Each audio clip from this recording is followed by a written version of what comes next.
Comentar o filme Amoras é uma grande honra, é uma grande satisfação e é um marco muito importante no nosso vestibular, como sempre, né? A UESB, ela tem essa visão de colocar filmes no nosso vestibular e agora coloca filmes produzidos por estudantes, por artistas da nossa própria universidade. Então, isso já é uma questão para você que vai fazer vestibular, começar a pensar nessa relação do que chega para a gente para assistir. A ilusão que a gente tem de que a gente escolhe o que vai assistir no cinema, ou ouvir no Spotify, ou assistir no teatro, ela não passa de uma ilusão, porque a escolha que a gente faz, ela depende das coisas que nos são disponibilizadas. Então, certamente, se não fosse aqui, no vestibular da UESB, esse filme tão incrível não teria sido disponibilizado para a sua escolha. Então, a primeira coisa, né, que eu já convido você, uma pessoa que vai fazer vestibular, que vai começar a sua vida universitária, é pensar na noção de escolha da gente enquanto indivíduo. Então, a UESB, ao disponibilizar esse filme para você, ela está interferindo num sistema muito grandioso de distribuição, não só de cinema, mas também de obra de arte. A gente está falando do interior de uma cidade do Brasil, no Nordeste, na Bahia, né? Isso não é pouco. A gente vai falar agora de um filme produzido por uma pessoa muito parecida com você, né? Que deve ter na sua memória alguma árvore, algum pé de fruta. Na minha memória particular é um pé de manga, né? Minha mãe e minha família chamava amora de vinagreira. Então, a gente está mexendo muito com memórias, né? E aqui eu já entro na análise do filme, né? Do que esse filme nos propõe a partir desse lugar, desse pensamento da amora. Vamos pensar nas discussões que a gente tem tido atualmente sobre gênero, sobre linguagem neutra, sobre o gênero da linguagem. E se a gente pensar que amora pode ser o feminino de amor, né? A gente está falando aqui também de diferentes formas de amar. É um filme que fala de família, é um filme que fala da relação de uma filha com sua mãe, do amor dessa mãe, dessa matriarca com seu esposo, com seu neto, né? Então, a gente está falando de formas de amar também. Então, eu já convido você para pensar também nessa questão de que linguagem é poder.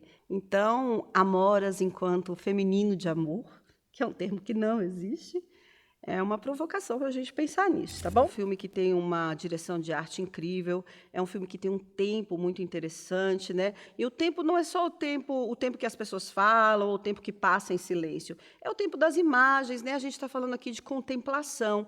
Então, percebam que a gente tem o tempo todo, né, imagens abertas, né, imagens do nosso sertão, da nossa caatinga, né? E aí a gente vai tendo tomadas bem abertas e close no rosto, né? Então, você tem aquela tomada, aquela família no carro, e aí você tem um close no rosto do filho, aí você tem um close no rosto da mãe se maquiando ali, aí você tem do pai. Então, a gente vai perceber que o filme todo ele vai brincar com esses dois lugares, o lugar amplo, né, da cena aberta, e o pequeno close, que vai estar ali aparecendo. E aí a gente vê uma coisa também muito interessante, que é a identidade dos personagens, como é que ela nos é dada a partir dos sapatos, aquele sapato que sai do carro, né? Então, você tem um sapato do pai, que demarca ali uma geração, uma idade, um gênero. Aí você tem o sapato da mãe, que demarca o gênero, é uma mulher, a classe social, é um sapato social. E depois você vai ter o sapato do filho, um tênis, você vai ver ali que já tem gênero,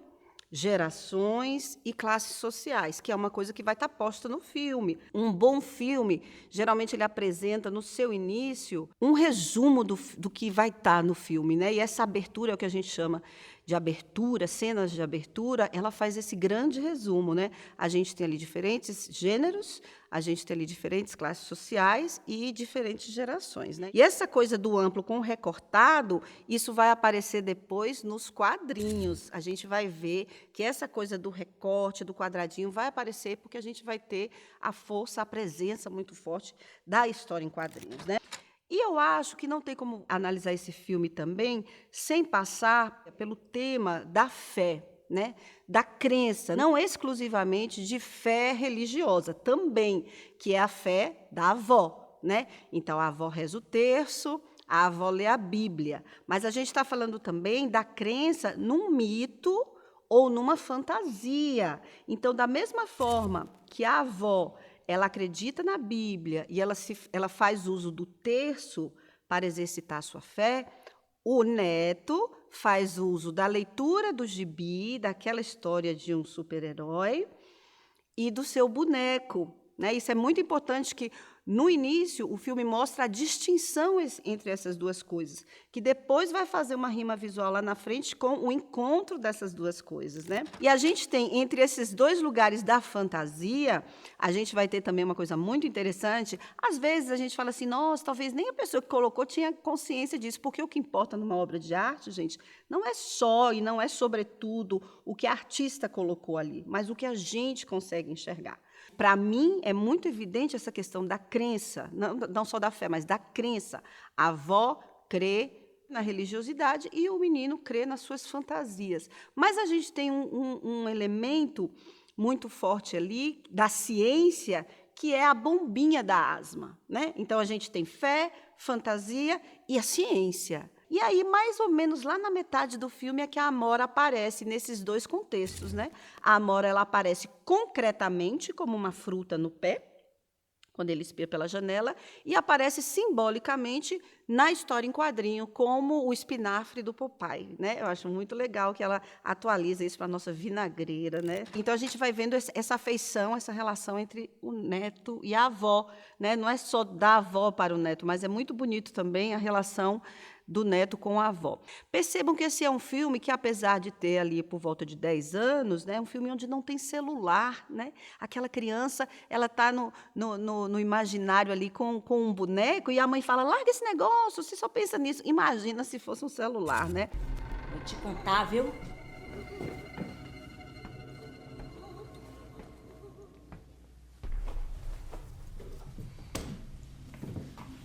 Roberto, essa daqui é a sua avó. Larga esse boneco velho, menino. Foi assim que eu te ensinei? Fala direito com a sua avó. Ai, que menino destrambelhado, nunca vi. Olha, obedeça a sua avó, viu? A gente só vai demorar um pouquinho. Se você precisar, tem umas coisinhas a mais naquela mala. Qual é a diferença desse boneco para o celular? Vamos falar hoje, a gente tem falado tanto em redes sociais, agora, né, a gente está com a pauta da adultização das crianças, então percebam que o boneco, apesar da mãe falar, você só pensa nisso e tal, ele é um elemento que estimula a criatividade da criança. E o celular, geralmente, é um instrumento que pouco estimula. Pode trazer algumas informações e tal, mas tem uma coisa muito passiva no uso, né, no uso que se faz do celular, né? A gente vai caminhando ali para o final do filme e a gente tem a volta do medo da avó, né? O medo manifestado no monstro. Ao mesmo tempo que tem aquele medo e a avó recorrendo às suas crenças, né, religiosas, a gente tem aquele menino completamente inspirado, fortalecido, sua coragem potencializada pela presença do super-herói, né? Isso é muito legal, é muito lindo, e ele vai se transformar a partir de símbolos, né, completamente metafóricos, né, completamente metafísicos, né, e ele vai se transformar nesse ser, né, que vai enfrentar o medo, né, que vai enfrentar o monstro. Qual é o monstro que persegue as crianças, né? Contra quais monstros as crianças estão lutando atualmente, né? Qual é o monstro que assusta e apavora a nossa população idosa, que tem crescido cada vez mais? O filme é sobre essas duas pontas da existência, a criança e o idoso. Qual é o monstro que assusta? E o mais importante, o que nos faz enfrentar esse monstro? O que dá coragem, né, para a avó sair da casa, enfrentar o monstro e tentar salvar seu neto, né? É o boneco, é o super-herói, né? Então, não é mais a Bíblia, não é mais o texto. Eu acho que é um momento em que os dois símbolos de coragem, de fé, se unem, né? Que é a união... Ó, ficar arrepiada até. Que é a união dessas duas pontas, desses dois personagens, né? Quando ele quebra a bombinha, quando ele assume, né? E aí a quebra da bombinha tem aquele eu não preciso disso, mas aí ele precisa. Tem um momento que ele engasga lá, só que aí ele pega a sua coragem e vai enfrentar esse monstro, né? De que você alimenta o seu super-herói, né? E quem é o monstro que você, tanto pessoalmente quanto enquanto classe, quem é a sua classe? Você é um adolescente, você é um jovem, você é de camadas populares, qual curso você vai fazer? Isso tudo diz respeito a quem você é, ao monstro que lhe ataca e ao super-herói que vai poder lhe ajudar a superar tanto o medo quanto destruir esse monstro. Boa sorte no vestibular, que nenhum monstro lhe atrapalhe na hora da prova.